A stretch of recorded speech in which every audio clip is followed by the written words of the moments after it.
Hi everyone, the tip I have for you today is truly transformational. I even have the camera positioned perfectly so the butterflies that used to be in my grandmother's kitchen are in my view.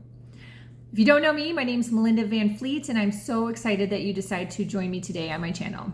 Welcome. What I want to talk today about is holding space. And holding space is different from mirroring. Mirroring is a concept that a lot of therapists use and other programs where you ask someone the question back, whereas holding space is just sitting in silence and listening.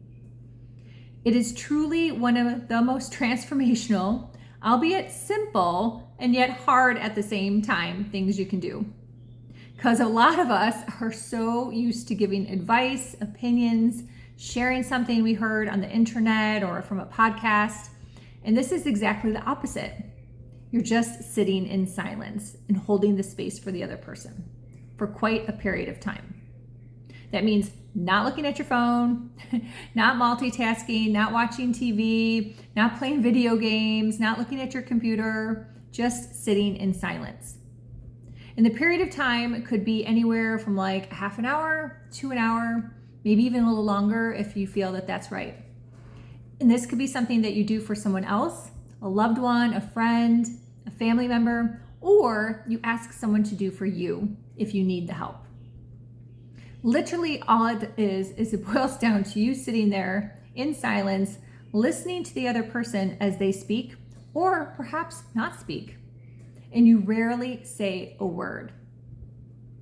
The other night, my husband and I did this. We had something really wild and out of control that we would have never thought could ever happen to our boat. And it's been a little bit of Mr. Toad's wild ride, which is actually kind of normal in our world.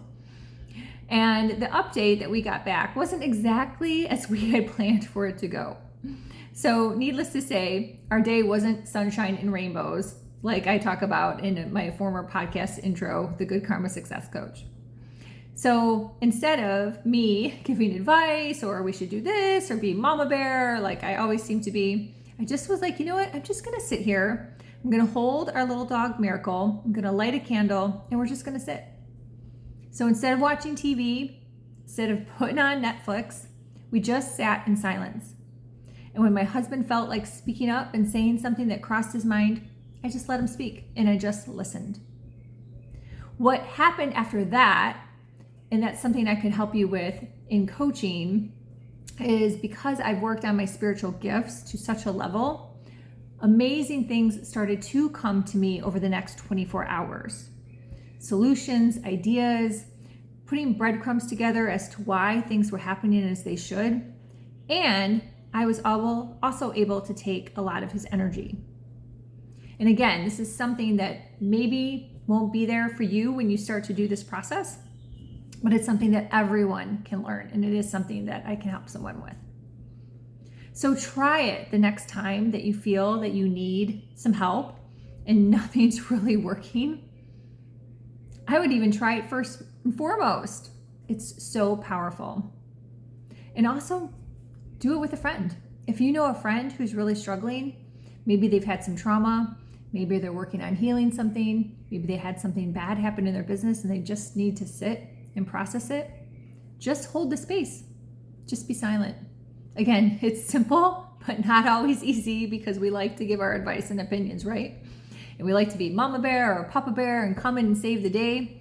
But sometimes the most effective and transformational thing you can do is just sit in silence and let the other person process and let the other person speak when they feel like speaking. And if they don't, that's okay too. So I hope this little video helped. Please share it if you know someone that's open to hearing it. I think there's a lot of advice that's been given out there to just like share things and kind of like barf personal development ideas on people, and they're not always ready for it. 9 times out of 10, they really aren't. So knowing your audience and energetically being able to feel when it's right to share something is really, really important. It'll just land better for that person instead of being a waste of time for you. And you also may save a friendship better too versus giving someone unwanted advice. So think about that as well. And if you're interested in working further, please check out my website, melindavanfleet.com. I list everything on my website, all the different things I offer. And there's also a free Believe and Take Action daily guide. And if you sign up for that guide, that puts you on my newsletter, which also keeps you in the loop of all the things I'm offering. So thank you for tuning in. Thank you for liking, subscribing, and commenting. And I will see you next time. Bye for now.